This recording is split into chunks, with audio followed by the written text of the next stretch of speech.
And just to give an example of a funder who has been really out in public doing this, that's Mackenzie Scott. So if you followed anything that Mackenzie Scott has funded, you will see that she tends to give a lot of unrestricted funds, give a lot of autonomy to the grantees and how they apply those funds.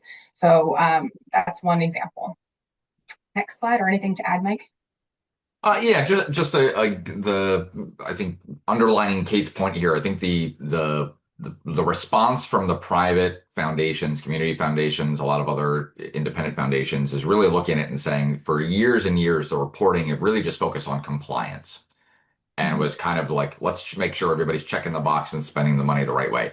I think there's been a lot of pushback from the nonprofit community here in terms of saying grant reporting has to be much more of a useful conversation. We need to be sharing lessons learned, right? If we're concerned about impact, right, the report can't just be a tool for compliance, right? There has to be some trust built into this relationship between the funder and the grantee. So I consider that good, a good thing for nonprofits and funders to be kind of moving that direction. Conversely, we've got the federal and the public agencies kind of moving in the other direction. So. And just the as you all know, many of you you have small teams, you are wearing multiple hats. So oftentimes the reporting requirements, the burden to reporting is extremely high. And so the conversation that had happened between nonprofits and other similar types of organizations and the funders was, how do we improve the reporting process? And it doesn't mean adding more things to report on. It means, how do we streamline the existing? How do we make this, how do we remove barriers so that we can really, like Mike said, share lessons learned, communicate what important impact has happened, and go from there. And then I think that's now back to you, Mike. Yeah, thank you. Okay, so we're getting into section 3 here, best practices for grant reporting. I want to spend a little bit of time here on kind of like real practical, like, okay, we're talking about your narrative, we've got your financial report. I also want to talk a little bit about just process on the reporting side. So narrative. My big thing, that kind of central point that I want to focus on is you're going to write a narrative report and you're going to submit it to your funder. And you are deep in the weeds of your work. They are not deep in the weeds of your work. They are a casual viewer looking at it from afar, right? And so I think one of the really difficult things is stepping back, kind of seeing the forest for the trees type of situation. And one of the ways that I suggest to folks when I was doing grant consulting, I was doing grant writing with organizations, was think like a journalist. Like, what is the headline? You're writing a report. What is the headline that you would sum up for this past year or reporting period? Right. And I got some example headlines. I used to run an education program, right? So lessons learned in year 2, multiple student cohorts present unique challenges for our education program, right? If that's kind of like the main thesis, main headline of my report, now I can kind of keep that in mind. I don't need to like write that anywhere on the grant report. That's kind of a sticky note on the side of the monitor to make sure that I've kind of got a North Star that I want to come back to. Other things around your narrative. Again, you've got a year's worth of activity, data, stuff that has happened. Your job is to synthesize this, distill it down into a story, something that is easy to comprehend and easy to digest. Things are on the narrative side. Using clear and concise language, avoiding jargon and unexplained acronyms. At the same time, you want to be aware that if your funder already works in the space, they're going to have some of that shared language, right? So you can use a glossary of terms for some things like this, but don't assume everybody knows every unique acronym from your slice of the nonprofit sector. Attended a grant workshop with a bunch of funders earlier this year. One of the funders had a really good point. Don't waste a bunch of space remaking the case for the thing that we already support, right? If we're a foundation that supports education, you don't need to spend a page writing and telling me that education is so important. We already know we're funding you for education, right? So get into it, get to the point of kind of what you're focused on. We don't need to relitigate the case for, the cause of funding. Using visuals, breaking up text, highlighting key trends. Again, think forest for the trees. You've got a person who, really needs to see the big picture. They want to, be able to zoom in occasionally to see details and context. But the grant funder is really looking at us like, what is the big picture here? What happened in the last year? Or what happened in this entire grant, a 3-year period? Writing for your program officer, make sure that you're aware of your audience. Keep them in mind as you're writing. Okay, so using data effectively, right? There's 3 things that we like to hit on at MonkeyPod, and whenever we're doing webinars and things, we always talk about activity metrics, output metrics, and outcome metrics, right? Activity metrics are the what did you do? How many applications did you receive for a program? How many workshops did you hold? How many people did you serve? How many flu shots were administered? So forth, right? Output metrics might be something like how many students graduated the workforce development program, right? Or how many publications or stream cleanups did we do or something like this. Outcome metrics, though, relate back to your theory of change. And if you're unfamiliar with theory of change, we'll provide some links there. But really, it's kind of okay, they did the workshops or they did the thing, but the purpose of your grant funded program was not to deliver workshops. It is the outcome of those workshops or the stream cleanup or the whatever that you're, the flu shots, right? We're looking at did we improve health outcomes? Did we get folks placed in the jobs that we said we were going to do, right? So the training program was the mechanism to get to the outcomes, right? And so you want to have a clear delineation between these as you're thinking through and presenting your data. I actually recommend, right, grouping your data together in a structure around activity, output, and outcome metrics.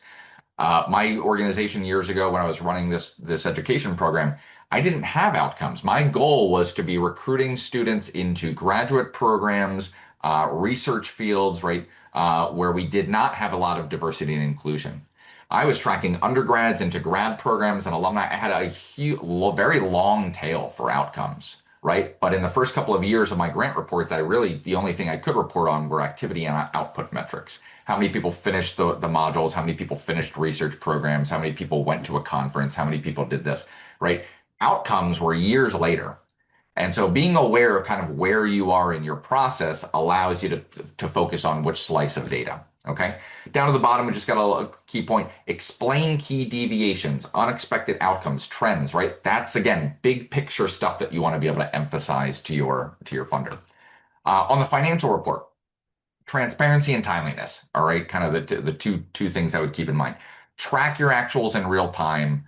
It is very alarming when I hear somebody running a grant and they have no idea how much money is left in that grant, and we're 8 months in. That does not tell me that they're keeping an eye on the financials, right? Particularly if you're writing a big check or you've got a big expense and you don't know that you're going to go over or under. I mean, one of the worst things I think you can do is surprise, hey, funder, at our interim report, we spent 40% more than we said we were going to budgeted. And this is the first time you're hearing about it. That's not going to be well received, right? However, if it's during the year, hey, funder, we encountered a couple of unexpected challenges. This was unanticipated. We had somebody leave. We had to hire somebody new, right? Those types of things. Now we're keeping the funder in the loop, and now we're explaining and justifying why we might be over on a line item, or why dates had to change, or a program had to be modified, or why we had to pivot, right? So again, communicate proactively. The types of financial reports you'll typically see: interim, annual reports, final reports, no cost extensions, budget reallocation reports, right? A lot of things around, again, variances, right? For financials, typically a lot of explaining like, why are we over? Why are we under, right? You submitted a plan. Why did the plan change, right? Throughout the year. Okay. Big other one, building a reporting timeline, right? We're getting the process here. So not only when are your reports due, I like to kind of work backwards from that, right? The report, my fiscal year was July 1 to June 30th, right? And so my reports were due, was 3 months after the end of the fiscal year. So at the end of September was always the worst month of the year for me. End of September was when my reports were due, right? And so great, I've got September 30th on the calendar. When am I doing the internal review and making sure everybody signs off? When do I have other stakeholders making sure that they've approved their sections, right? I got to go back a couple of weeks for that, right? When are we actually writing the thing?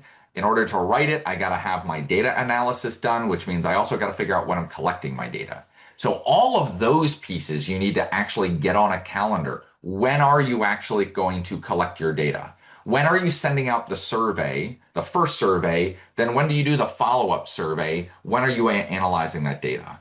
If you're saying that we're just going to do all of that in September and the report's due at the end of September, you're going to have a rough month, right?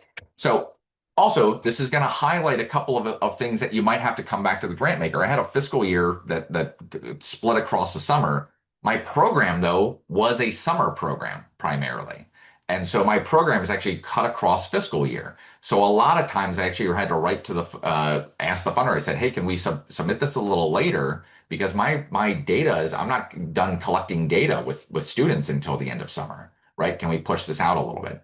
So again, having that communication with your funder and saying like, this is how we structured the thing that we're doing, right? We all agree that this is a good idea. You funded it. Let's talk about when these reports are going to be due. Hey, you're asking for quarterly reports. This is like, again, you might be able to ask and kind of push back to the funder and say, can we talk about this? Are quarterly reports really useful here? Can we maybe do semi-annual or just an annual report? Or can we do it in a quarterly one, simple template or a quick narrative, that type of thing.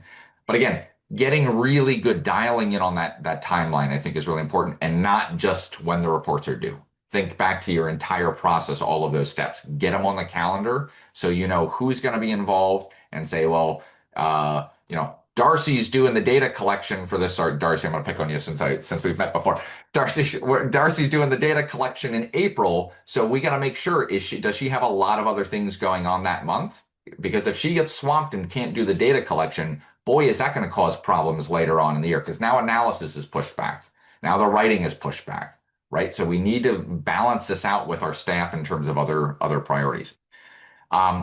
Centralizing grant management. I work at a company where we make software, so this is going to be a little bit of I'm going to try to avoid making a pitch here, but use grant management software, a centralized system that does this type of stuff, right? Have a system that can allow you to collect your data, store that data, review your deadlines, all of those types of things, track grant spending versus your actuals versus your budget, right? All of these things are going to help facilitate that kind of frustrating, challenging process. You've got enough going on managing the program or the grant activities that you're doing. Doing this loosey-goosey with spreadsheets and sticky notes and everything else is now you've got a whole other, herd of cats to manage. Get it into one system. There are tools out here that do this. MonkeyPod is one of them, but there are other tools out here that do this too. We're not the only ones. And so look at those types of things out there and see what is a good fit for you. By the way, quick plug for MonkeyPod, we do grant management and we do all the stuff that we're talking about. So we help you track reporting deadlines and your application deadlines and your budget actuals versus budget amounts. We're a full nonprofit accounting system, so you can track unrestricted grants, unrestricted and reimbursable and conditional grants and all sorts of stuff there.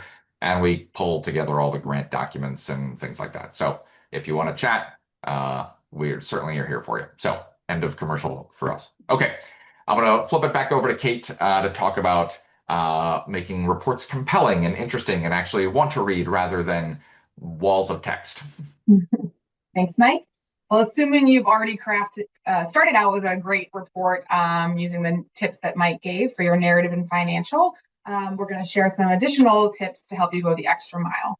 And so Mike mentioned some of these already, but really paying attention to your text and language. I know he mentioned particularly abbreviations and acronyms, making sure you have a glossary of terms, the structure and format, subheaders, section breaks. There's all different ways that can be formatted to break up the text, and visuals also do that. And so we have, there's all different kinds of visuals out there. Just a few are charts, infographics, maps, pictures. Oftentimes you will have appendices in your reports, and we're going to talk particularly around the structure and visuals now. Next slide. Kate, I'll just highlight one thing here. When I was doing reports years ago, I had, when I first started out, it was like very loosey-goosey. I had no guidance on report length and structure and stuff. And then other funders I had, which was like, you got 5 pages, right? And so you got to get, a year's worth of stuff into 5 pages of a narrative. Your appendices are your best friend.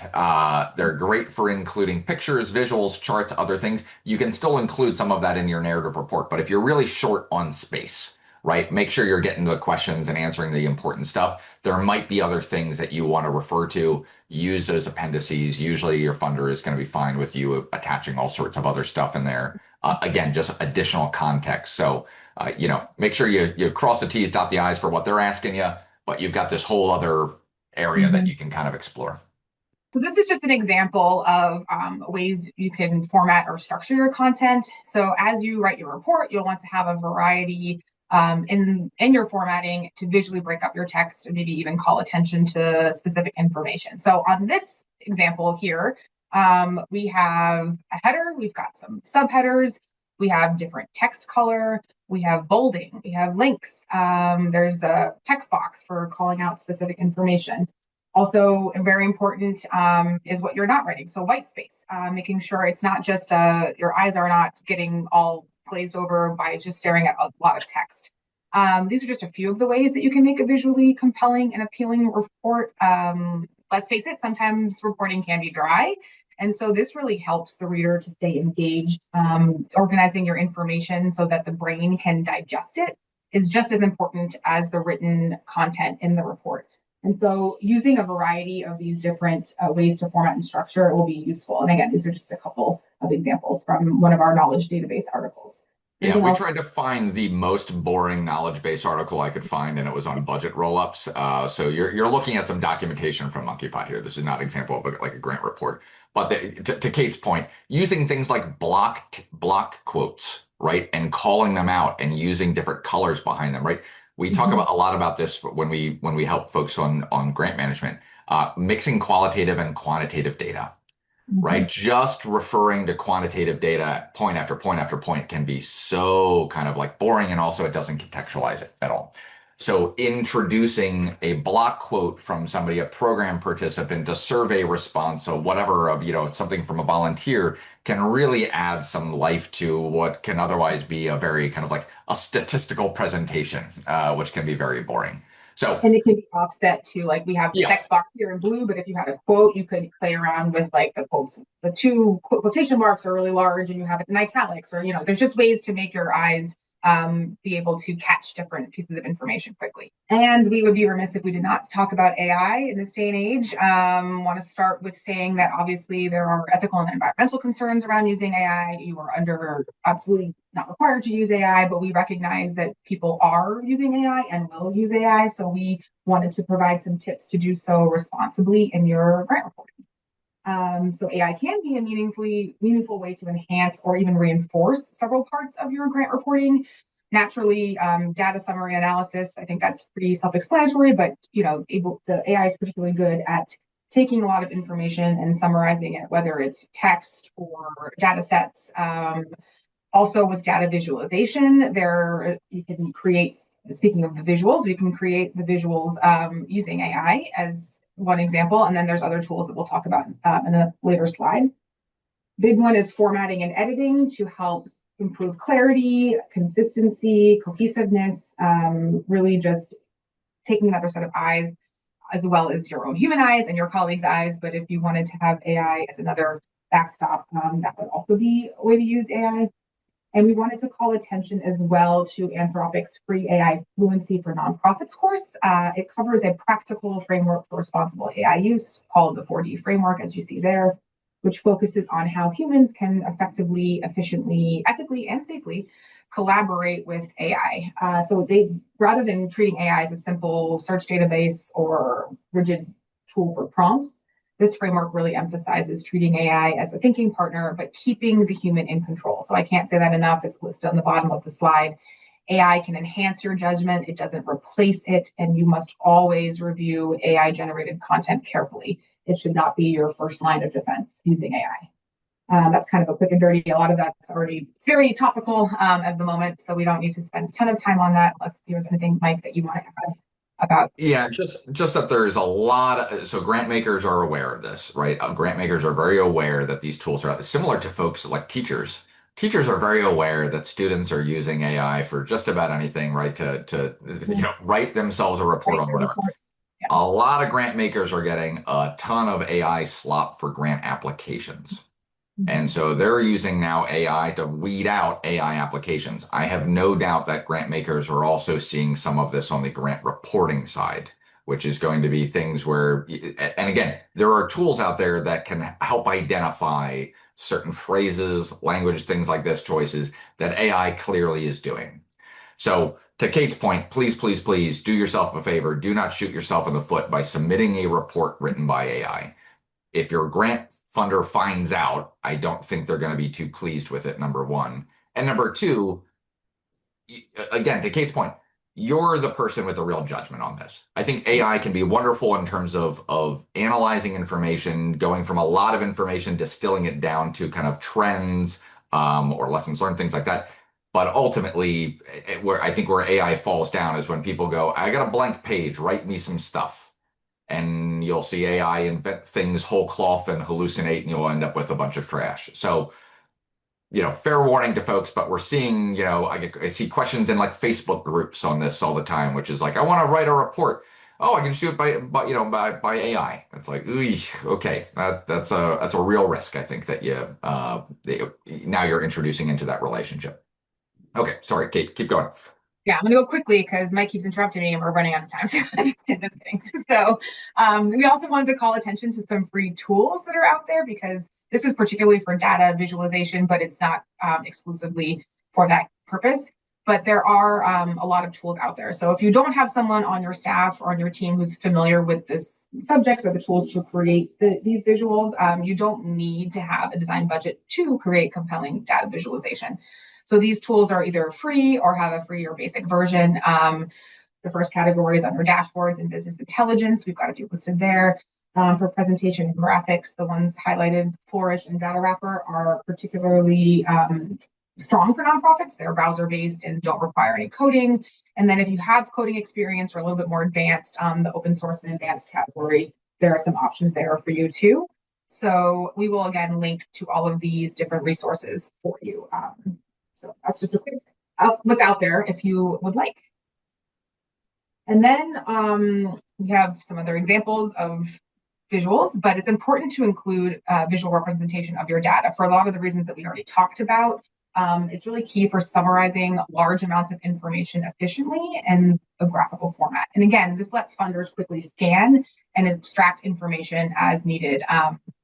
Well, I know our program officer often had to take some of our reporting to share with her colleagues. And so it was really important to have a lot of these different visuals, both for the data and also the other like quotes or whatever it was that could be quickly pulled out if needed.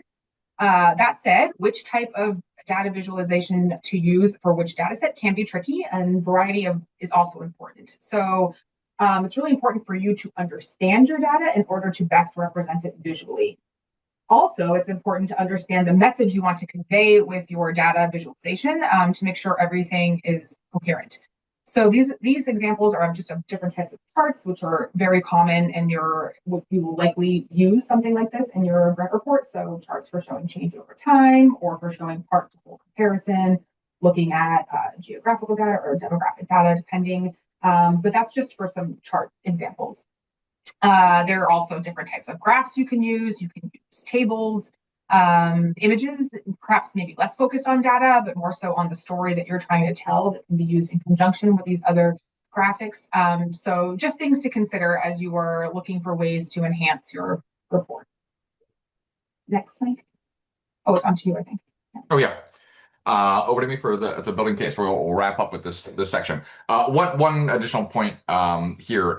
Lots of organizations deal with demographic data and location-based data. So you're like, what is your service area? Particularly we have organizations that are funded by certain. We have an organization that's kind of in the skinny part of Maryland between Pennsylvania, Maryland, and West Virginia, and they get grants, some from Pennsylvania, some from Maryland. And they are kind of a food security, food service type of organization.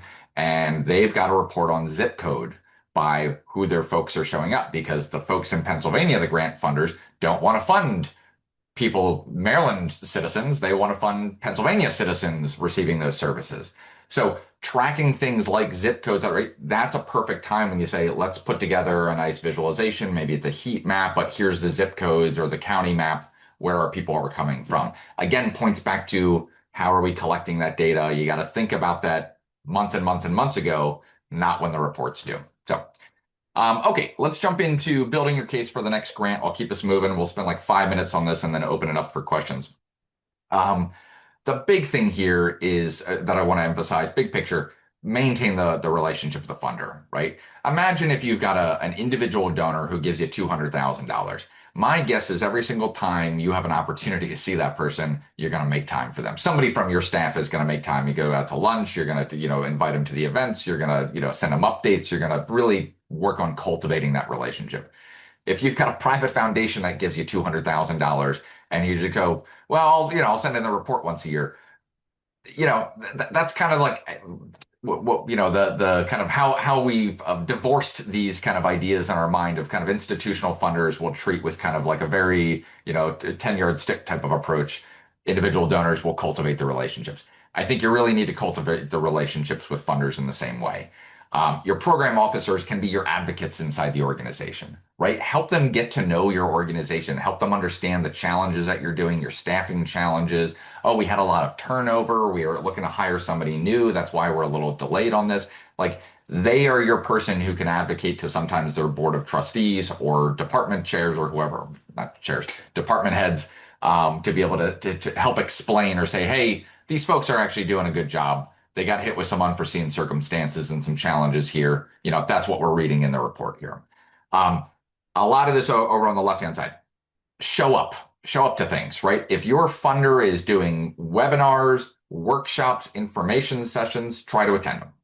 Number one, you'll learn more about that funder. Even if that grant opportunity doesn't fit you, you'll learn about the things that they're funding. You'll hear the Q&A sessions. You'll get to get some faces with some names. Hopefully you get to meet them in person, right? But again, it's kind of if 99% of success is, showing up type of thing, right? Share program wins and updates throughout the year, not just in the reporting period, right? If you're going to share this stuff with your donors and board members and other people, yeah, let's share that with the program officer, who is the person that we communicate with regularly and who I email my report to, right? Don't let the relationship only exist in kind of the grant cycle where we're just submitting reports at the end of the cycle. Also, ask for feedback. Never hurts to say like, hey, we just submitted a report. How was that? Was this, were you looking for other stuff? A lot of funders usually never get asked this, and I think they'll be happy to provide feedback on that. Okay, 3 things that you really need to document in terms of building your case for the next grant. Number 1, program successes and lessons learned. Okay, so that's probably the most important piece here is we've got to make sure that we're actually doing the thing that we committed to, do the activity, output, outcome metrics, point in the direction of, yes, we said we're going to try to do this project or task or whatever, and we are succeeding, right? We've got to build that case. That's kind of the foundation, right? And lessons learned, hey, we didn't anticipate how hard it was going to be to do recruitment, right? Because lessons learned also kind of get into need for additional things or changes or restructuring, right? So again, that kind of points to possibly additional funding, additional support, right, in the future. Additional support, that does not come from your funder, right? Funders typically are cautious or more lowercase c conservative in terms of their funding or their support for organizations. They rarely want to just be the first ones out of the gate supporting a nonprofit or a program. So showcase and highlight in your reports, this is how many people volunteered their time and services with us. We had in-kind donations to support the program. We had corporate money that we had. We had individual donors that also supported this program. What you're trying to show to your funder is that you're going out and building a community of support. The funder is helping to provide a really kind of important piece of capital to that project to make it succeed, but it's not just all on them.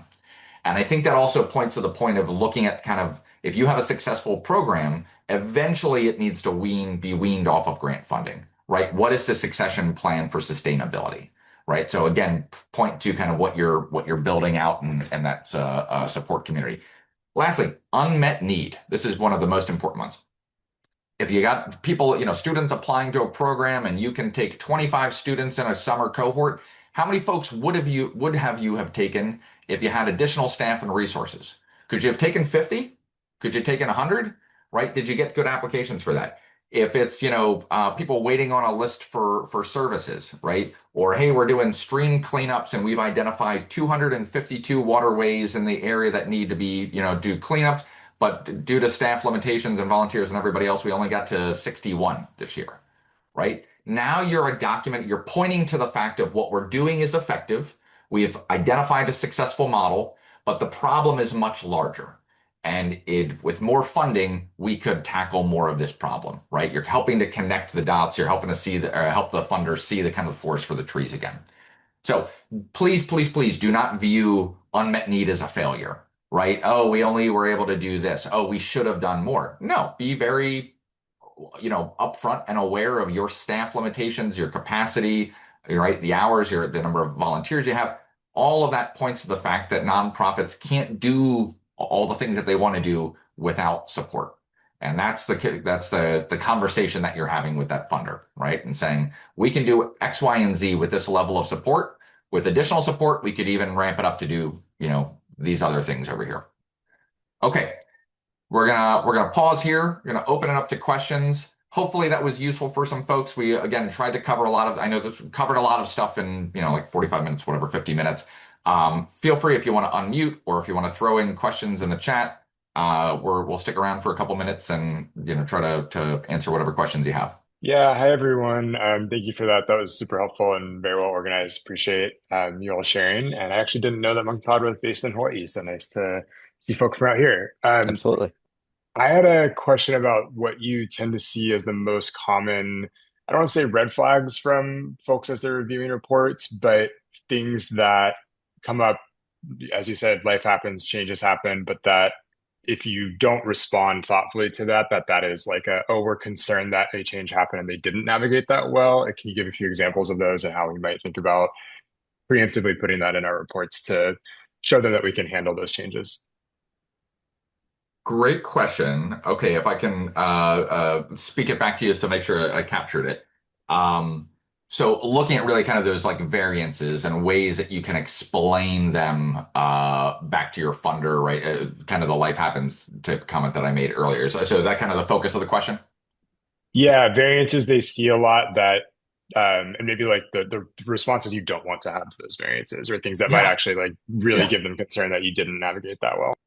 Yeah, great. Yeah, great. I mean, usually variances, it's around finances, right? Because that's the most clear-cut quantitative thing that we can express as a variance. So, budget line items. I mean, you can also do things like, oh, we had a staff change or a leadership change, or we said we were going to recruit this many people into a program or deliver this many flu shots, or so. But it's usually metrics driven, right? So we can measure some sort of variance. Typically, though, they're around the financials because foundations and funders will do the kind of like, if you're 10% over or 20% over, that's when we want an update or permission to reallocate funds in that sense. It's all over the place. I think the kind of how variances are treated is really what, the research that we did and what I've seen is it's pretty inconsistent across the funding landscape. So getting to know kind of asking your funder and just being, I think, transparency, honesty, proactively communicating this stuff ahead of time is great. It's not your fault if somebody leaves the organization. That happens, right? And it's not your fault that then you need to take time and hire that person for it and onboard them. And like, you've got to, move around the people on your team to cover for that. So I think, if you're approaching this from a kind of a good faith, you're doing the work and life happens and, hey, we didn't, we thought we were going to be able to book an event venue for $5,000. And when we went out and got quotes, ooh, now it's 18 grand. Yikes, way over. Okay. Did you do the due diligence on the first part where we looked at it and said, did we look and get quotes when we were putting together the application? If not, okay, we can say, hey, this was a little higher than anticipated. We're looking at these types of spaces for XYZ. I think it's much more about kind of showing your work, like showing your thinking of kind of like how you arrived at why this number is higher or lower. I mean, I think one of the best variances you can have is, hey, we actually spent less money. That's also a variance, right? I had to explain that to my funders. We were under budget. And so what I wanted to do was request, can we have a no cost extension? Meaning, can I keep that money and use it for the next reporting year, essentially to kind of have kind of pad for the next year going in. So my rule of thumb is, and it's one of the reasons why I always say keep an eye on the financials, right? The financials are where you're going to get dinged heavily, right? So if Mhm. you're over budget on a bunch of different things, now your report is your defensive, right? Now I've got to explain all of these various things, right? But if you got an eye on the financials throughout the year and you're reporting in real time, now I can explain those variances. And also I can dial it in and say, ooh, okay, we were over here. I know I'm going to have to explain that to my funder. We got to be extra careful on this, this, and this going forward, right? So again, it kind of ties into being proactive in terms of tracking those expenses, showing your work when you talk about it to your funder. Don't try to hide it. Don't try to pawn it. Like don't try to explain it away in some way that's going to be, not believable. I mean, like, just be honest and transparent with them. Um, Usually, I have not heard of that going, poorly with organizations. If you're, communicating on a proactive and transparent basis, I think you'll be fine. Alrighty. Well, if any other questions come up, do feel free to reach out to us. I'm not sure if we have contact information on the next slide. Oh, yeah. I'm sorry, folks. Yeah, okay. Yeah, so if you do have any additional questions, feel free to reach out to us at sales@monkeypod.io. If you also are interested in learning a little bit more about our grant management functionality, you're welcome to use that QR code to book a demo with our team. Always happy to chat with folks. But once again, we'll be sending this out as a recording to everybody along with the slides. So if anybody does have any additional questions after they have a chance to look at that, feel free to reach out to our team. With that, thank you all for joining us today. We'll look forward to seeing you at the next one of these very soon.